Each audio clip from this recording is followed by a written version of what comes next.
എല്ലാം നന്മയ്ക്കായി സ്വർഗദാതൻ ചെയ്തിടുന്നു. ദൈവത്തിൻ്റെ പ്രവൃത്തിയെ പ്രകീർത്തിക്കുന്ന ഒരു ചെറുകഥ നിങ്ങളിൽ എത്തിക്കുവാൻ ഞാൻ ആഗ്രഹിക്കുന്നു. ഒരു നാട്ടുരാജാവ് തൻ്റെ വിശ്വസ്ത ഭൃത്യനൊപ്പം വേട്ടയ്ക്ക് പുറപ്പെട്ടു. വനത്തിലൂടെ സഞ്ചരിക്കവേ ഒരു പുള്ളിപ്പുലിയെ കണ്ടു. വേഗം തൻ്റെ അമ്പും വില്ലും എടുത്ത് അതിനെ എയ്ത് താഴെയിട്ടു.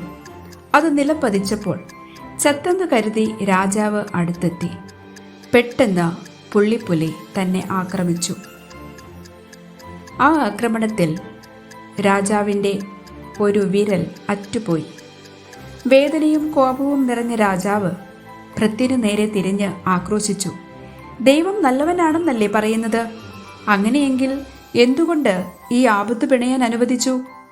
ഭൃത്യൻ വിനയപൂർവ്വം പറഞ്ഞു, എന്തൊക്കെയായാലും എനിക്കൊന്നേ പറയാനുള്ളൂ, ദൈവം നല്ലവൻ തന്നെ. അവിടുന്ന് ചെയ്യുന്നതെല്ലാം നന്മയും പൂർണ്ണതയുമാർന്നതാണ്. കോപാകുലനായ രാജാവ് ചോദിച്ചു, നിന്നെ ഞാൻ തടവറയിൽ അടച്ചാലും നീ ഇതുതന്നെ പറയുമോ?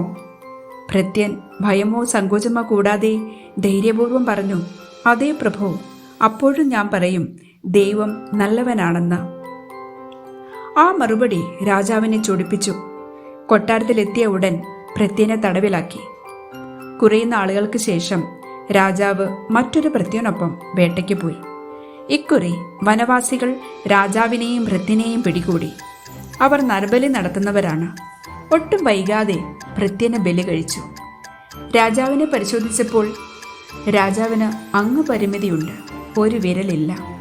അതുകൊണ്ട് ബലിയർപ്പിക്കാൻ യോഗ്യനല്ല. അങ്ങനെ രാജാവ് രക്ഷപ്പെട്ട് തിരികെ എത്തി. അദ്ദേഹം നേരത്തെ തടവിലാക്കിയ ഭൃത്യനെ മോചിപ്പിച്ചു. രാജാവ് അയാളോട് പറഞ്ഞു, പ്രിയമുള്ളവനെ, ദൈവം സത്യമായും എനിക്ക് നന്മ ചെയ്തു. ഞാൻ വനവാസികളിൽ നിന്ന് രക്ഷപ്പെട്ടത് ഒരു വിരൽ ഇല്ലാതിരുന്നതുകൊണ്ടാണ്. എന്നാലും എനിക്കൊരു ചോദ്യമുണ്ട്.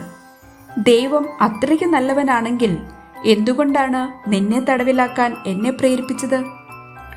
ഭൃത്യൻ സന്തോഷത്തോടും വളരെ നന്ദിയോടും കൂടി അദ്ദേഹത്തോട് പറഞ്ഞു, പ്രഭു, ഞാൻ തടവിലായിരുന്നില്ലെങ്കിൽ അങ്ങയുടെ കൂടെ വേട്ടയ്ക്ക് വന്നേനെ. അങ്ങനെയെങ്കിൽ എന്നെ അവർ ബലി നൽകില്ലായിരുന്നോ? എല്ലാം സംഭവിക്കുന്നത് ഓരോ ലക്ഷ്യത്തോടെയാണ്. നമ്മുടെ ജീവിതത്തിൽ ഉയർച്ചകളും താഴ്ചകളും ഉണ്ടാകാം. നാം ആഗ്രഹിക്കുന്നത് പോലെ പലപ്പോഴും കാര്യങ്ങൾ നടക്കില്ലായിരിക്കാം. നാം ഇഷ്ടപ്പെടാത്ത പലതും നമുക്ക് നേരിടേണ്ടി വരാം.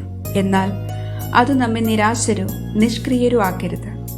ഇന്ന് അനുഭവിക്കേണ്ടി വരുന്ന പ്രതിസന്ധികളും വിഷമങ്ങളും ഭാവിയിലെ നന്മയ്ക്ക് വേണ്ടി നമ്മെ പ്രാപ്തരും ശക്തരുമാക്കുന്നതിനാകാം.